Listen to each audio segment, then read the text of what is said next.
The first record showed a bag loaded onto Flight 281 at 00:43 without a passenger, a check-in transaction, or an induction scan. I was the senior baggage systems analyst for the airport, which meant discrepancies involving baggage reconciliation, security screening status, RFID tracking, and chain of custody eventually reached me if they could not be closed by an airline or the baggage handling contractor. Most were ordinary. A worn tag was read as two different license plates. A transfer message arrived late. A ramp agent scanned a bag against the wrong flight and corrected it before pushback. This one had no correction. The baggage reconciliation system showed tag 18,472,016 screened, sorted, delivered to the makeup unit, and loaded in the forward hold of Flight 281. The aircraft load sheet included one 18-kilogram bag beyond the passenger baggage count. The explosive detection system showed it as cleared. The airline's departure control system had no passenger associated with the tag. That mattered because an unidentified bag is not a lost property issue. Once accepted into the outbound chain, it is a security event. A bag cannot simply become screened and loaded. Someone has to present it, someone has to accept it, and a system has to connect it to a traveler or an authorized category of unaccompanied baggage. At 0112, operations asked me a simple question. Where had it entered the chain? I started with the baggage source message. A baggage tag is not just a printed strip of adhesive paper. Its 10-digit license plate identifies the carrier that issued it and the serial number assigned to the bag. When an airline accepts a bag, its departure control system sends a baggage source message, or BSM, to the airport sortation system. The BSM tells the airport what the bag is, where it is going, and which flight should receive it. Without that message, an automated system can still see a barcode or RFID tag, but it does not know where to send the bag. It normally diverts it to an encoding station, where an agent resolves the destination manually. Tag 18,472,016 had not gone to encoding. The BHS host showed a valid BSM received at 00:11:08. It assigned the bag to Flight 281, destination O'Hare, and gave it a peer and makeup position. The message used the correct IATA carrier code and the correct flight date. It contained a passenger status field showing the traveler as accepted for travel. The airline messaging archive did not show the BSM leaving its system. This distinction was important. Our host retained the message it said it had received. The airline retained every outbound message it said it had transmitted. One archive contained the BSM. The other did not. Message loss normally works in the opposite direction. A sender transmits something, an interface drops it, and the receiving system never sees it. A receiving system cannot ordinarily preserve a valid message that the sending system never created. The carrier prefix on the license plate belonged to the airline operating Flight 281. Their tag inventory showed that serial number had not been issued. It was inside a block assigned to our airport, but the block was not scheduled to enter circulation until the following month. I asked the airline station manager to query the license plate directly in the departure control system rather than through the airport interface. She did, first for the current day and then across the previous 90 days. There was no bag history, no passenger name record, no check-in agent entry, no kiosk session, no bag acceptance event. The passenger list for Flight 281 had 126 boarded customers. The final manifest had 126. Security's passenger screening records had 126 corresponding scans. The baggage reconciliation report showed 127 passenger positions. Position 127 had no name. I did not accept the word impossible in operational reviews. It encouraged people to stop identifying assumptions. At that stage, my assumptions were that the tag had been duplicated, the flight assignment had been corrupted, or the airport host had built a malformed BSM from another message type. Any of those could be tested.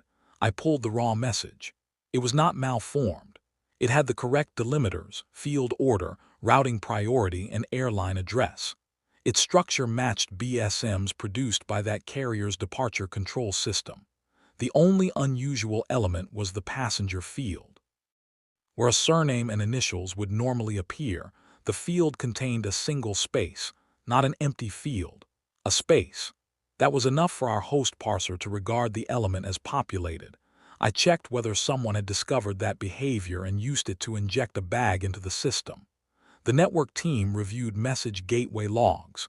There had been no external session, no test terminal activity, and no maintenance connection at 0011. The BSM appeared first in the host's inbound message queue, already complete. At 0011:13, 5 seconds after the BSM, the first RFID portal recorded the tag. The portal was at transfer induction line T4T4, accepted connecting baggage from inbound carts. It was not accessible from the ticket counters or public terminal. Bags reached it through a roll-up door on the restricted ramp and were placed on the belt by transfer crews. The RFID read was strong and sustained. 4 antennas captured the tag over 1.7 seconds as it moved through the portal. That did not resemble a stray read from a tag in someone's pocket or a label stuck to equipment. The system calculated direction and speed. The tag had moved inbound along the conveyor at 0.8 meters per second. The photo immediately downstream showed an occupied zone. The belt scale registered 18.4 kilograms. The dimensional array measured an object 69 centimeters long, 44 wide, and 27 high. The conveyor programmable logic controller did not know about passengers. It knew whether light beams were broken, motors were running, and zones were occupied. It showed an object moving from T4 through 5 successive conveyor zones. The sortation host knew the tag. The machinery knew the bag. The airline did not know either one. I requested the explosive detection system report next. Checked baggage screening was operated under separate authority with separate equipment and data retention. Our baggage handling system delivered bags into the screening matrix, but it did not determine whether they were clear to fly. The EDS record showed tag 18,472,016 associated with screening object 744,903. The computed tomography unit had accepted it at 00:14:51, performed a full scan, and returned a clear result 38 seconds later. No alarm resolution was required. No operator opened the image. I could not access the image myself. I attended the review with the Federal Screening Supervisor and one of their systems technicians. The file header was present. The equipment serial number, calibration status, belt speed, scan duration, and decision code were all valid. The image data itself was unavailable, not deleted. Unavailable. The technician explained that the system retained images according to a shorter schedule than event metadata.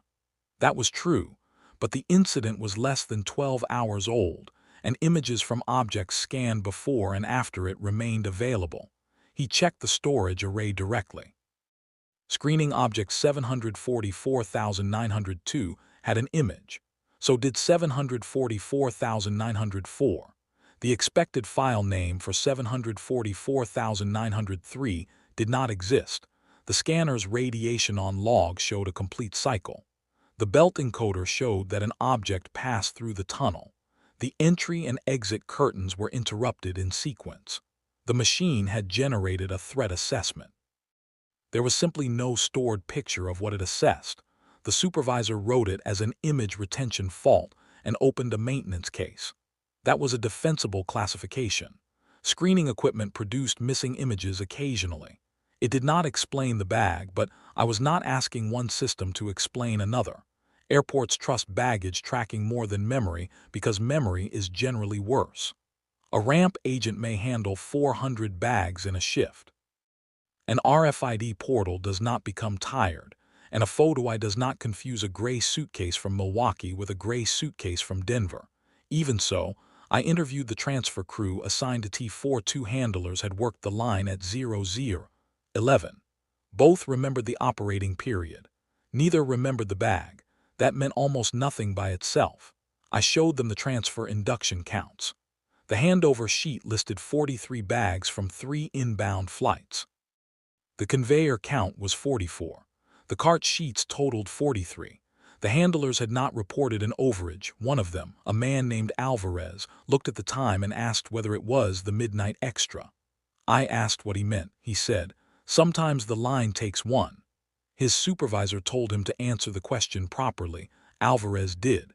He said that shortly after midnight, T4 sometimes counted one more object than the crew inducted. It did not stop the belt, cause a jam, or produce a no-read. The bag went where it was assigned. They had been instructed not to adjust the cart total to match it because doing so created an origin discrepancy against the inbound flight. "Who instructed you?" He pointed to his supervisor. The supervisor said the instruction predated him. I asked whether anyone had seen the extra bag. Alvarez considered that longer than I expected. "You see all the bags," he said. "That's not the same as knowing which one." That afternoon, I opened a formal baggage chain of custody incident. It went to airport security, the screening authority, the airline, operations control, and the baggage handling contractor. I classified it as an outbound bag with unsupported acceptance and passenger reconciliation. The first joint call lasted 46 minutes. Everyone agreed it was serious. Everyone also treated the part owned by someone else as the likely cause.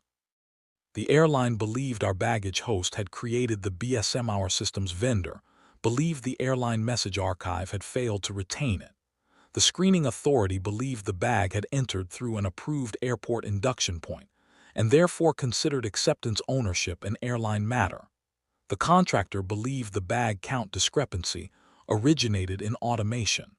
Operations wanted to know whether Flight 281 had departed safely. It had. The aircraft's final load close showed the extra bag in the forward compartment. The ramp loading report showed a successful scan at 00:34:22. The handheld device belonged to an employee named Donnelly. Donnelly remembered loading Flight 281, but not the specific bag. His handheld sequence showed 46 physical scans into the forward hold. The flight's passenger bag list contained 45. I checked for a trigger pull without a barcode read, a duplicate transmit, or a manual entry. The device log showed the RFID and barcode captured together. Signal strength was consistent with the scanner being within 30 centimeters of the tag. The load sheet included 18 kilograms for the additional bag. That was not the exact belt scale weight of 18.4 kilograms. Load control used standardized bag weights, as permitted for that operation. The important point was that the extra piece had passed from bag reconciliation into weight and balance. The aircraft had been planned to carry it. The load controller had not manually added it. The departure control system's load module showed the bag count arriving through the baggage interface at 00:35. Yet the passenger processing side of the same departure control environment still had no bag and no passenger. I had worked baggage interfaces for 17 years. Systems split responsibility in ways that look irrational to outsiders.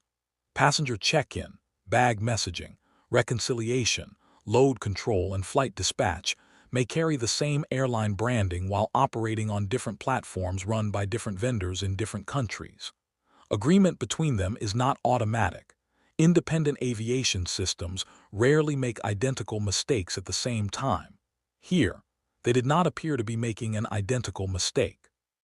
They were each performing their assigned function correctly around the same unsupported object. I expanded the query. The first search used the license plate number. It returned nothing else because the number changed nightly. I found that by searching for blank passenger fields represented by a space rather than a null value. There had been 7 in the previous week. Each arrived between 00:08 and 00:19. Each was assigned to an outbound flight departing between 00:40 and 01:25. The carrier varied. So did the destination. Each license plate used a valid prefix for the operating airline and a serial number from an airport-controlled stock range not yet issued or already retired. The weights were not identical. They ranged from 17.9 to 18.7 kilograms. Dimensions varied by a few centimeters. The route always began at T4. Every bag received a clear screening result. Every bag reached a make-up position. Every bag was scanned into an aircraft. Every affected flight's load sheet included one additional standardized bag weight. No corresponding passenger appeared in any reservation system, manifest, boarding control database, or passenger screening record. The pattern was daily. I extended the search to the current host retention limit, 13 months. There were 396 events. 12 nights were missing, all during periods when T4 was out of service or the airport suspended departures for severe weather. On 11 of those 12 nights, the record appeared after 03:00 when operations resumed.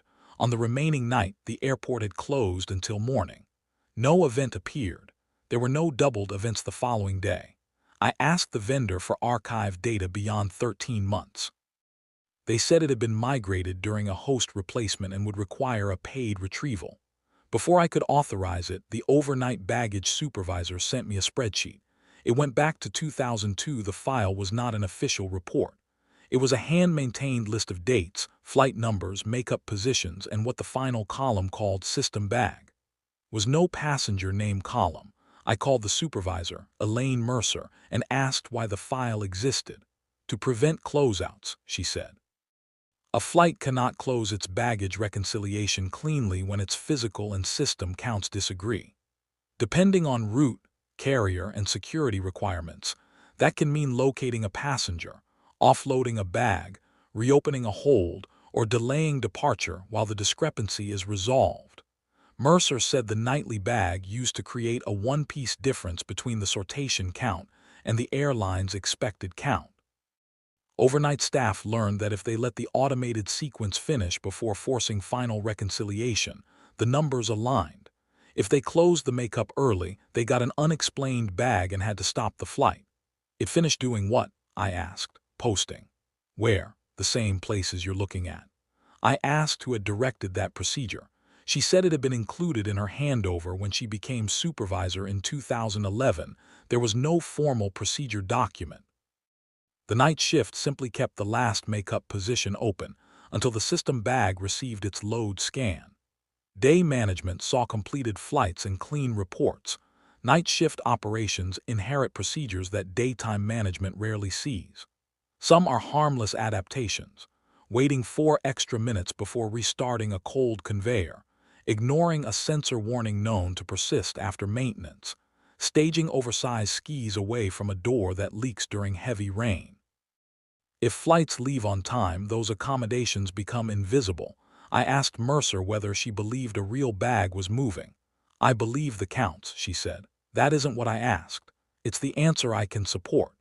Spreadsheets showed the same nightly pattern through 3 baggage host upgrades, 2 screening system replacements, a terminal expansion, and the relocation of transfer induction. Before T4 existed, the event began on T2. Before T2, it began at a manual transfer belt removed in 2008.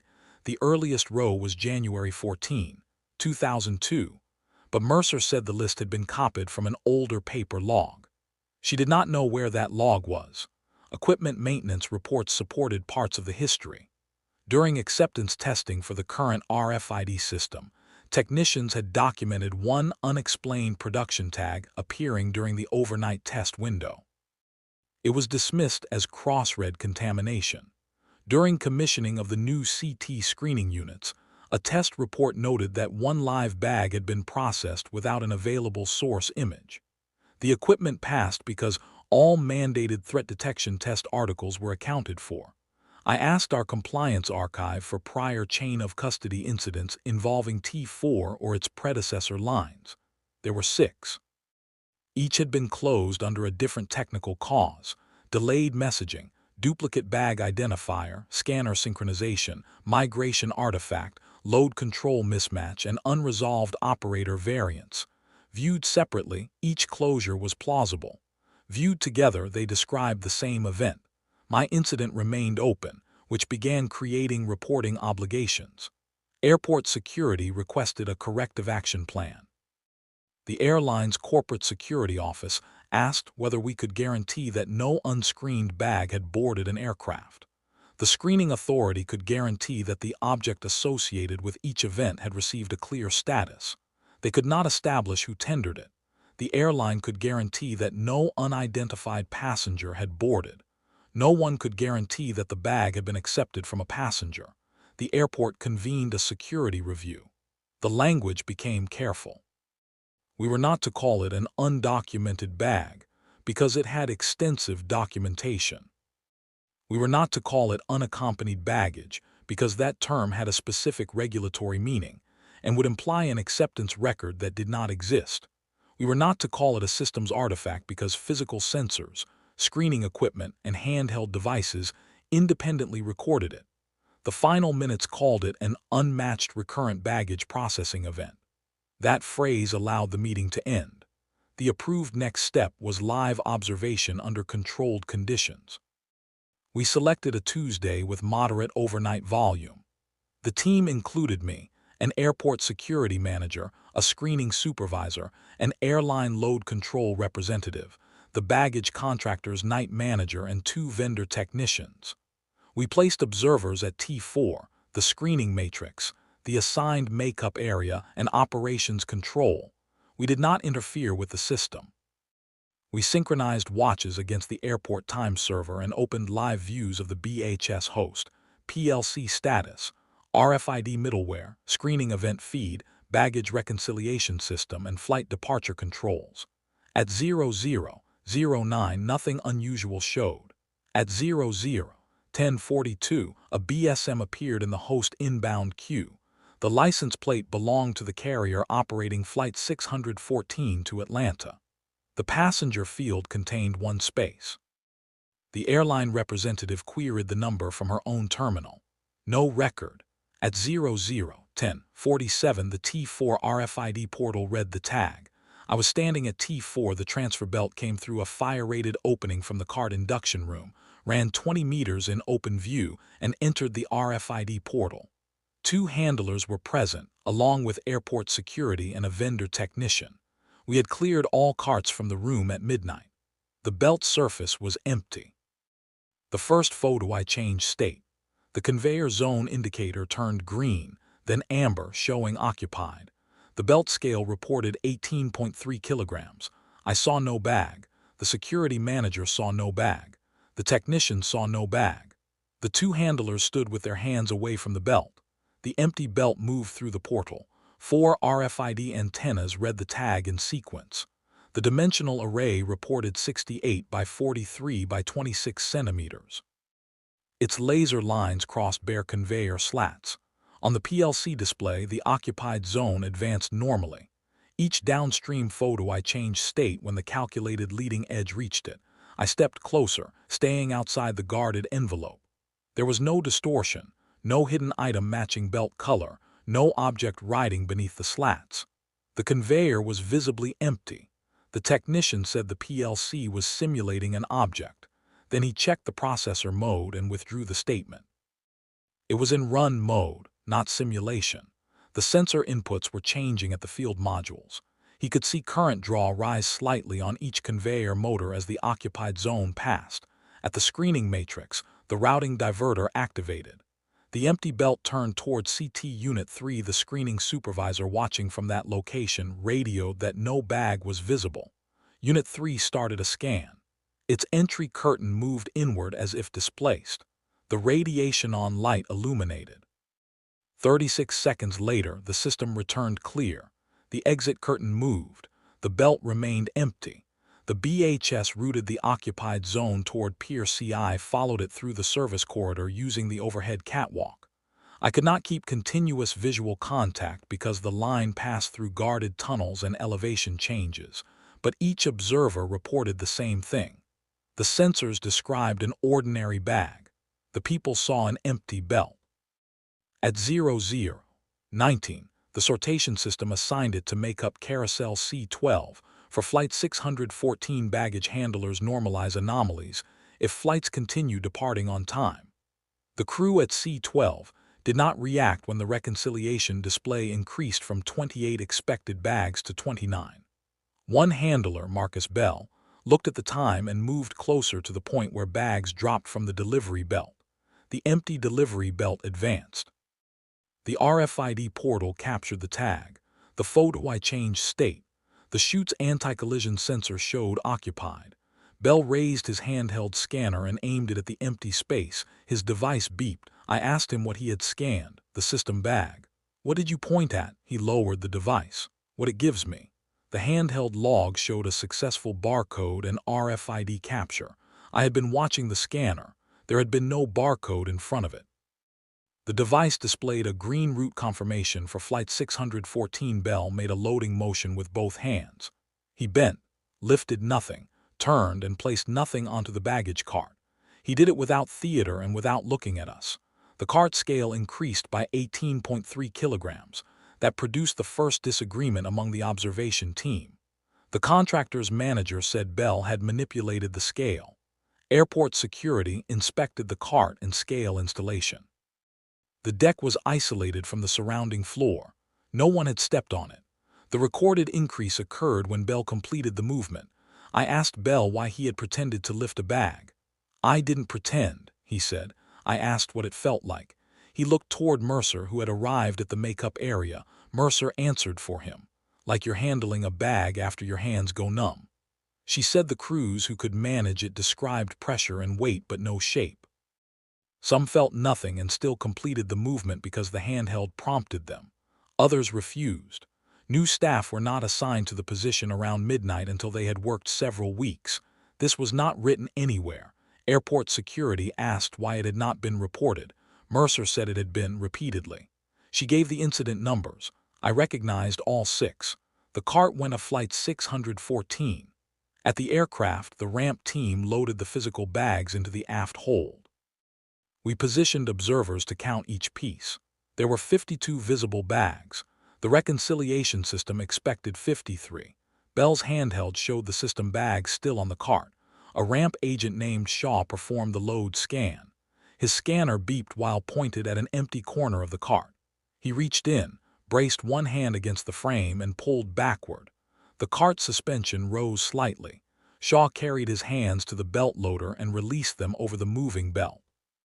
The belt loader's load sensor registered 19 kilograms. The aircraft hold scanner recorded the tag at the compartment entrance.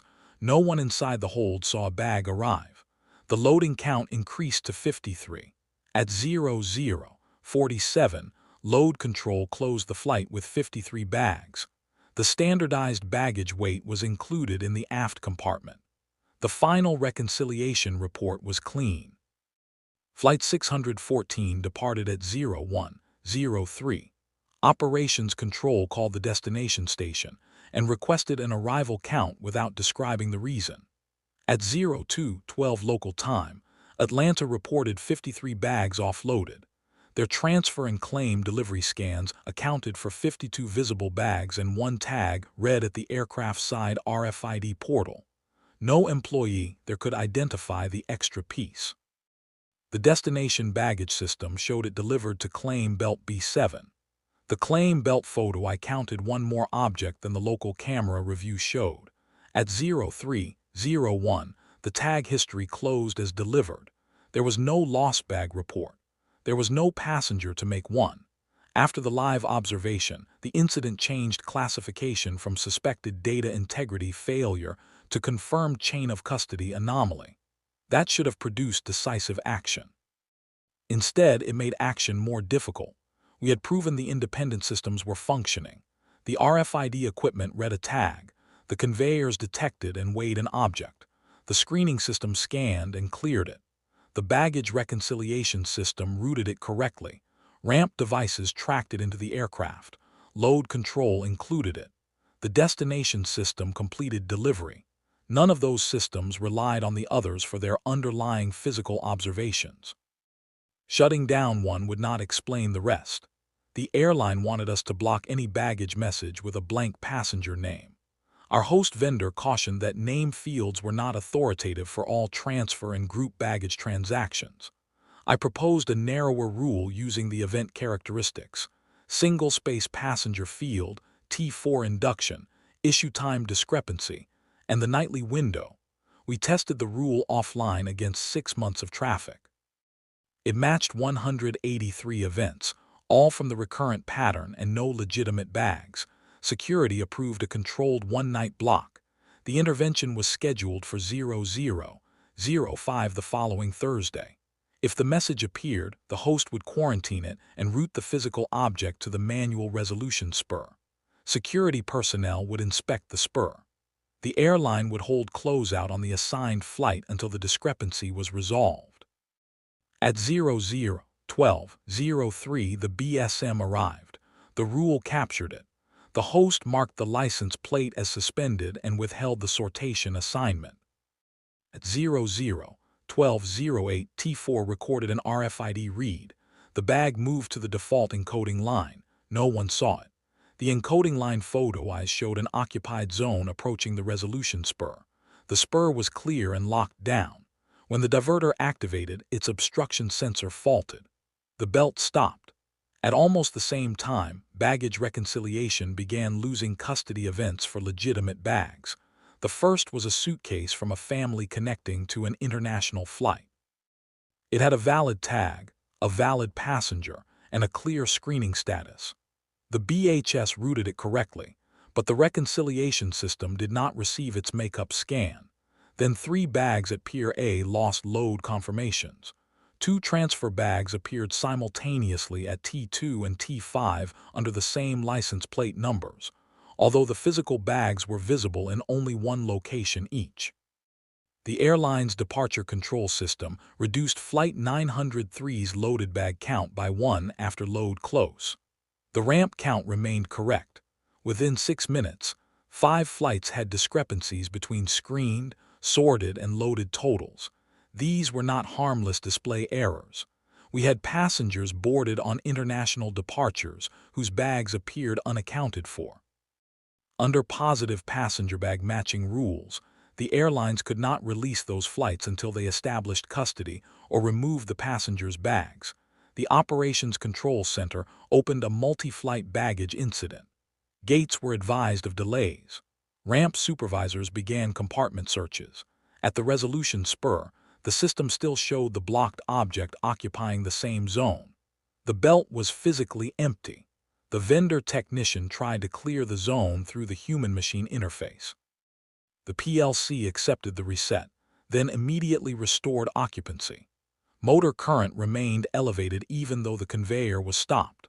I looked at the custody failures against the recurrent event. Each legitimate bag had lost the specific milestone the blocked bag would have completed next. When the system bag was waiting for manual encoding, a real transfer bag lost its encoding record. When we attempted to release it toward screening, a real bag's security status stopped propagating. When we blocked it from makeup, 3 visible bags lost makeup scans. The failures were not random. The workflow was continuing, but it had begun using other bags, records, to supply the steps we prevented the system bag from taking. That was my interpretation, not something I could place in an incident log. What I could document was that the failures began 8 seconds after the block and affected independent systems at successive custody points. Airport security asked whether restoring the message would create an unauthorized bag movement. I said the bag had already moved. They asked whether keeping it blocked would preserve chain of custody. I said it was actively destroying chain of custody for identified passengers. That was the professional conflict. Security procedure required isolating the unmatched object. Operational security also required us to maintain accurate custody of every legitimate bag. By blocking 1 unsupported record, I had made 5 supported records unreliable. At 00:24, Flight 903 had exceeded its planned push time. A crew duty limit was approaching on another flight. The international carrier had begun identifying bags for offload. I authorized removal of the quarantine rule. The held BSM released at 00:25:11. The resolution spur cleared without the belt moving. The system bag received a screening assignment already marked complete. Its event time was 00:17:42 during the period it had been blocked. The missing scans for the legitimate bags arrived within 19 seconds. Their device timestamps showed the original scan times. The duplicate location records disappeared through ordinary reconciliation messages. Flight 903's bag count restored itself. No manual database repair was performed. By 0031, all 5 affected flights had clean chain of custody reports. The system bag was assigned to Flight 903, the same flight whose count had dropped first. It received a load scan and was included in the forward compartment. Flight 903 departed 27 minutes late. My authorization became part of the incident file. I had knowingly released a bag that had no passenger acceptance record because, continuing to block, it presented a greater immediate compliance risk to identified travelers and active departures. It was the correct operational decision. I have reviewed it often enough to know that. The post-incident meeting did not attempt another block. The airport's position was that any future intervention would require a method that preserved independent custody tracking for unaffected baggage. The airlines wanted the airport to own development. The airport wanted the airlines to validate their source messages. The screening authority stated that all associated objects had received clear results. The matter moved into corrective action review. While preparing the final report, I examined planning systems I had not considered part of the active baggage chain. Our baggage demand model forecasted hourly volume by terminal, carrier, flight bank, and transfer flow. It was used for staffing, conveyor capacity, screening allocation, and preventive maintenance windows. The model's midnight forecast had exceeded airline schedule-derived demand by 1 bag for as far back as the retained versions allowed. I asked the planning analyst about the adjustment. She found a parameter named OXR in the overnight transfer profile. It added 18.2 kilograms and 1 item to the demand forecast between midnight and 01:30. It did not assign the item to a carrier. The model later distributed it to whichever eligible departure had available hold capacity and a compatible baggage route. OXR had been carried forward through 4 planning model revisions. No one knew what the letters meant. The parameter was not visible in the standard user interface. It existed in the seed table used to initialize each annual forecast. The earliest retained version was from 2006. OXR was already present. I checked airline capacity forecasts next. 3 carriers had local station planning adjustments for overnight baggage. The names differed: residual transfer allowance, late flow contingency, and base variation. Each reserved approximately 18 kilograms on 1 post-midnight departure. The adjustments had no corresponding passenger demand forecast. No airline claimed to have created them. When one carrier had moved its final departure earlier the previous year, the allowance had migrated to another airline's flight without a request from either carrier. Airport stand planning, baggage makeup allocation, and screening throughput forecasts all moved with it. The airport had not merely learned to process the nightly bag, it planned for it. The final corrective action did not authorize the event. It established monitoring. Any nightly occurrence matching the known profile would be reviewed for screening clearance, routing completion, and load inclusion. Any deviation would be escalated as a security incident. We would not interfere with a compliant movement unless we could preserve custody integrity across the remaining operation. Mercer added the monitoring step to the night handover. I objected to the wording because it converted an unexplained anomaly into routine work. She asked what wording I preferred. I did not have one that would keep the flights moving. For the next 6 weeks, the event continued between 00:08 and 00:19. The destinations included Dallas, Newark, Minneapolis, Seattle, and Charlotte. The bag weight remained within 1 kilogram of 18.3. Screening always cleared it. Destination stations always completed delivery. No passenger claimed it. No passenger was missing it.